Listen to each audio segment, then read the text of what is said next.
Welcome to our 5-part series where we're going to walk you through how to not only set up your channel, but we're going to walk you all the way through editing and getting it going so you can grow a YouTube channel that will help you grow your coaching business. I am Debbie Shadid.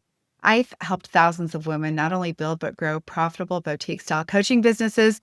Today and through this entire series, we're going to be joined by Nicole, our YouTube strategist. Thank you so much for having me. I'm excited to talk all things YouTube. So today, I just want to mention a couple of things that I have experienced with my YouTube growth. First of all, we're at a time and place where I think trust is super important. And so you guys might have heard about the 7-11-4 rule. And I want to talk about that today because YouTube is a way for people to get to know you. With this 7-11-4 rule, you have 7 hours of content that they say people need to see about you, to know you, to get to like you. 11 different touch points on 4 different locations. Well, let me tell you, YouTube is the fastest way to do that. Can you imagine getting 7 hours of Instagram content versus 7 hours of YouTube content? This is one of the reasons why I love YouTube. It's been super effective in my business. So Nicole, tell us how we can get started getting our channel set up.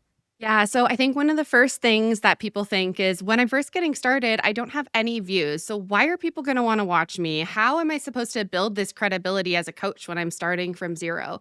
So a lot of this is in the setup of your channel, from your profile image to your channel name to the description that you choose to even the banner that goes across the top of your channel.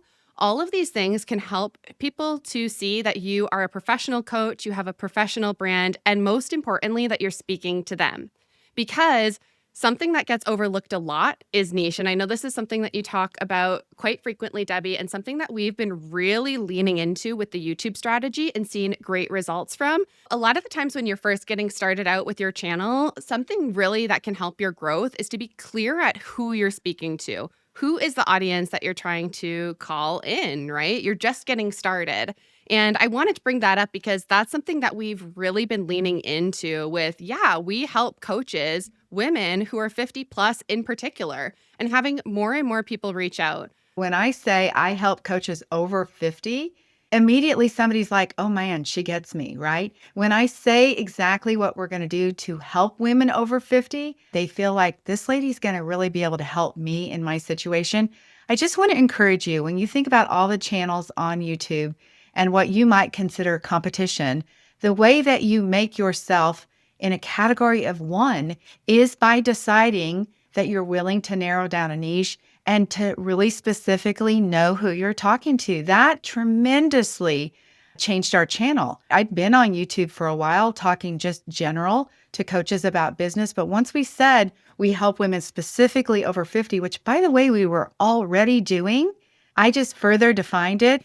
It dramatically changed our results. I really want to encourage you, when you think about your niche, it's like almost go one level deeper and another level deeper. Be willing to eliminate some people, because I like to say when you cut out people, then there are going to be people who will raise their hand and say, she's absolutely talking to me.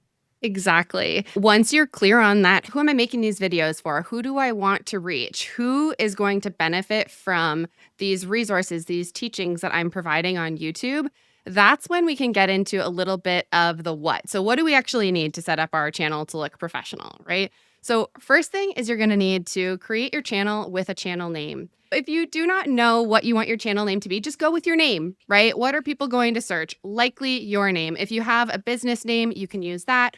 Or you can use a combination, but just keep it simple, searchable, and findable. Don't go coming up with some great channel name that, nobody knows yet and is likely not going to be searching for. So let me ask you a question about that, Nicole. If you have your name, and so mine is Debbie Shadid, and somebody doesn't know the name Debbie Shadid, how would they find me? What are they searching for? And how does that fit together so they can still find me even though somebody doesn't know my name? This is a great question, and this is getting into the weeds of SEO, which we are also going to dive into even deeper on one of the next videos in the series. But to give you an idea here with the channel name, you could include something in the title of your channel name. So for example, Debbie Shadid, business coach for women 50 plus, or Debbie Shadid, business coach for women. It doesn't have to be specific to age or gender, but again, the more specific you can get, the better, because then when somebody clicks on your channel, they can say, yes, this is for me, or also, no, it's not for me. But don't worry too much about people not searching your name because we're going to get into the search history with other aspects of your channel, like the description of your channel, all the video titles, and so forth.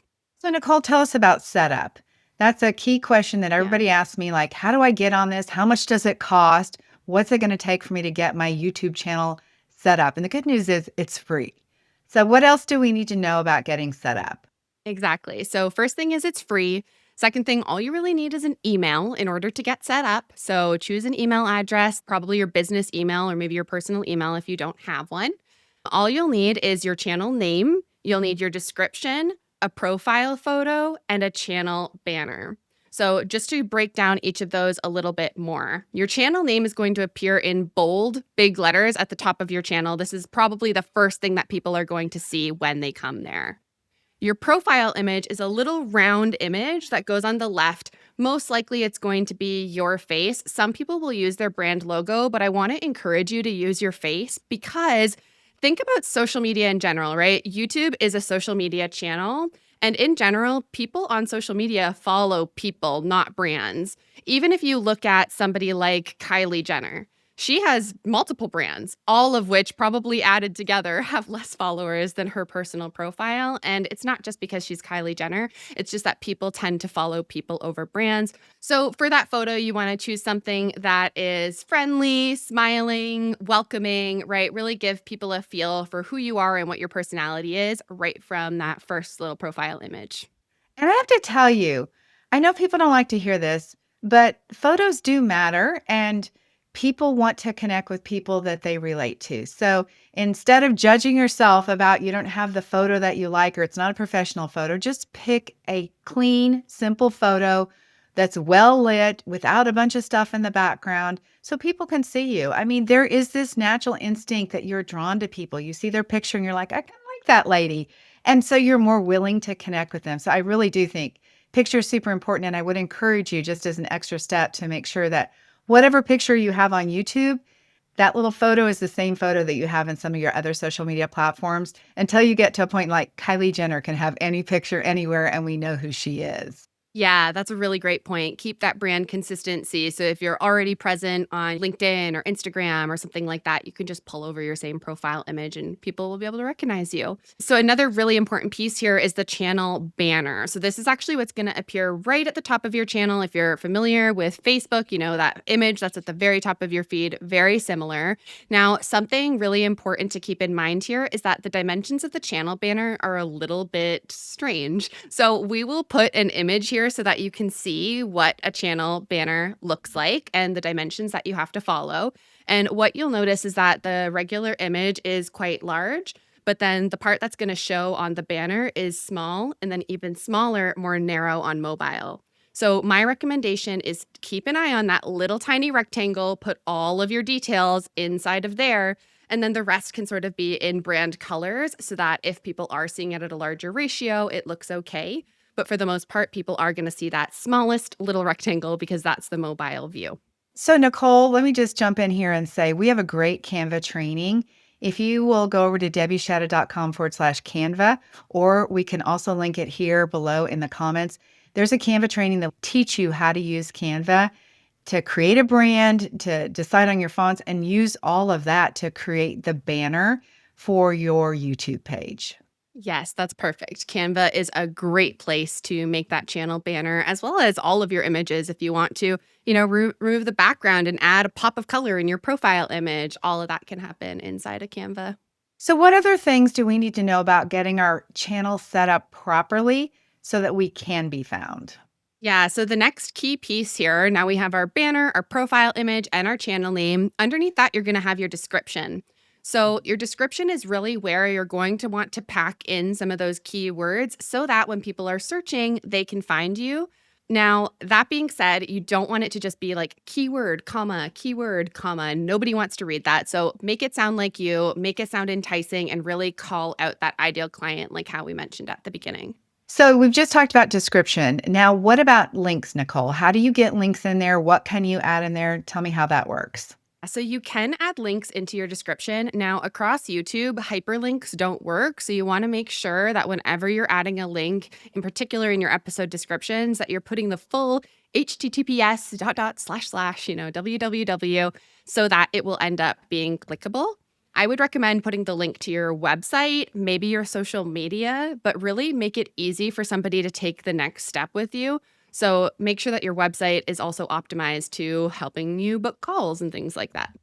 Okay, that's great. So, what about the people who are saying, why does all of this even matter? Like, I get all this set up, nobody even knows I exist. How does this help you get seen by people who are looking for this niche thing that we just talked about? YouTube is really cool in that it doesn't actually push out your videos based on the number of subscribers. It's actually showing your videos to anybody that YouTube thinks would be interested in your video. So, how is it going to know what that is? A few different places, right? The title of your episode, the description of your episode, any sort of keywords, key phrases that are in there that are going to show YouTube this is what we're talking about. There's also categories that you can choose on your video, tags you can add. So lots of different things. Even the AI will pull from the transcript. So the transcript that you upload, the algorithm's going to take that into consideration. The key thing here is that it really actually, you don't need any subscribers to get a ton of views. And I'm actually a really great case study of this. When I first started my YouTube channel, which is not all that active right now, I got to start her back up quite a few years ago now. My very first video that I posted, so keep in mind I had 0 subscribers, got tens of thousands of views on the video. And that was simply because I hopped on at a great time.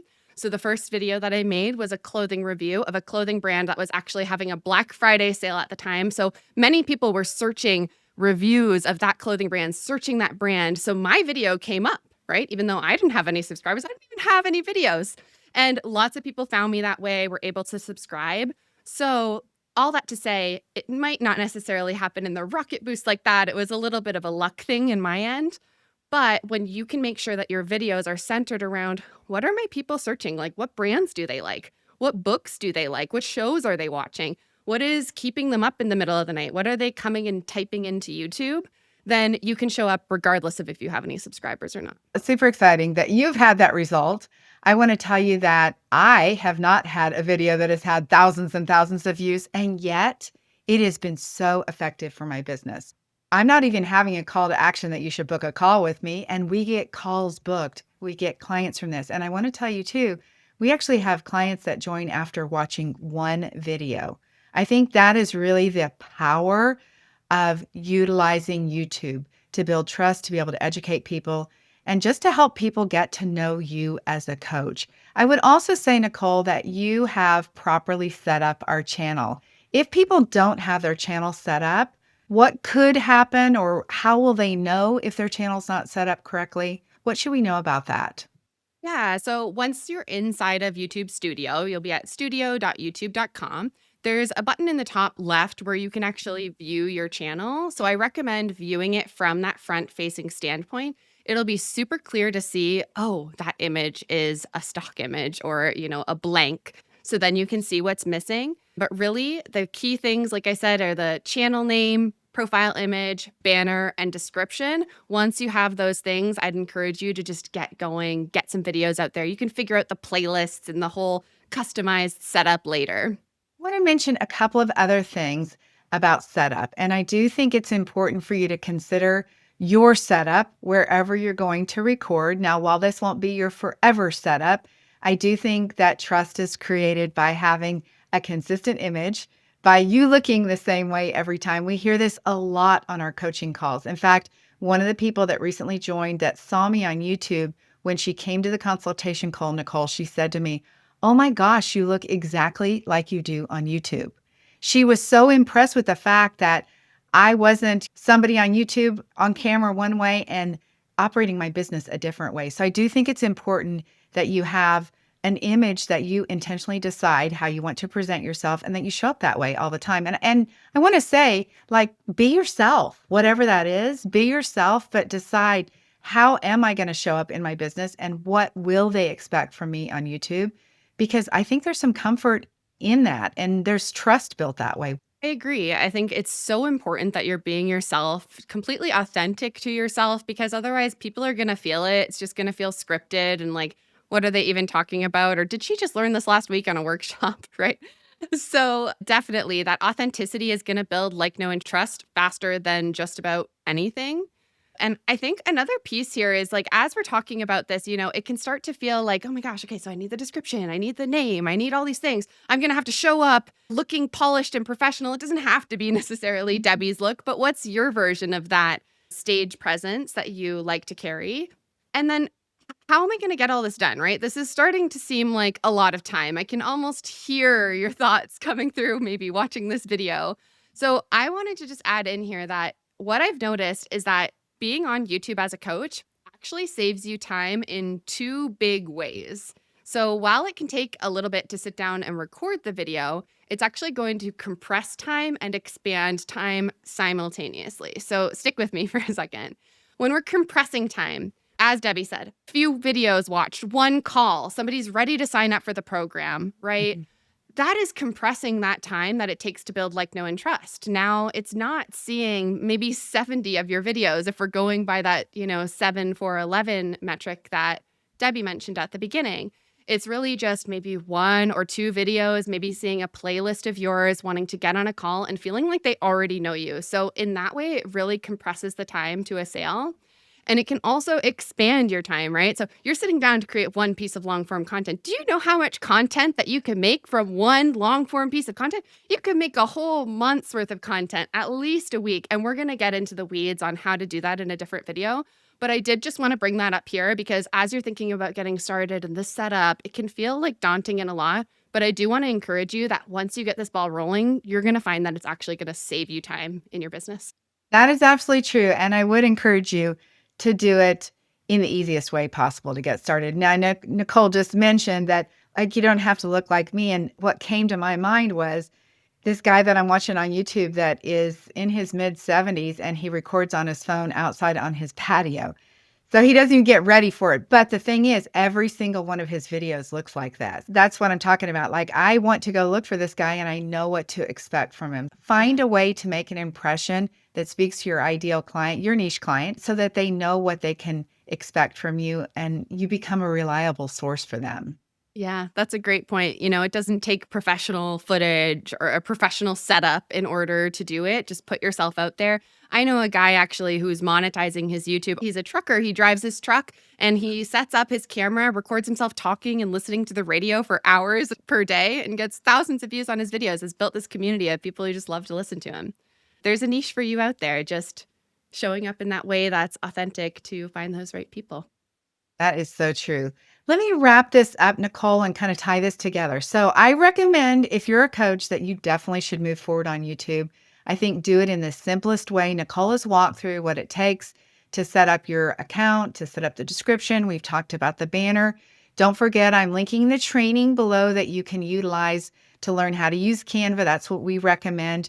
And then just getting started is the goal, right? Just start any way you can. Don't worry so much about those first videos. We are going to talk in the rest of the series about how to script your videos, about how to edit your videos, how to promote your videos, and all those. But I just want to encourage you to get started, to not overthink this. Just make that next step. If you know YouTube is for you, today's the day to start. And I also want to just wrap up by saying the goal here is not to monetize your YouTube. The goal is to grow your coaching business. So many people get fixed on the idea of like, oh my gosh, I'm going to make money from YouTube. That's not what I want you to do. I actually want you to make money from your coaching business. So think about that when you consider growing this channel, that you're actually building an opportunity for people to get to know you, because there is nothing more fun than getting on a call with somebody and they actually already know you because they have watched your videos. They know what to expect. They know what you teach on. They know what you coach on. It just makes for an incredible conversation. By the end of this series, you will be able to launch your YouTube channel and you'll be on your way to growing your coaching business by utilizing YouTube as a way for people to get to know you. So we'll see you next time. Make sure you subscribe, hit the bell, and we'll see you soon.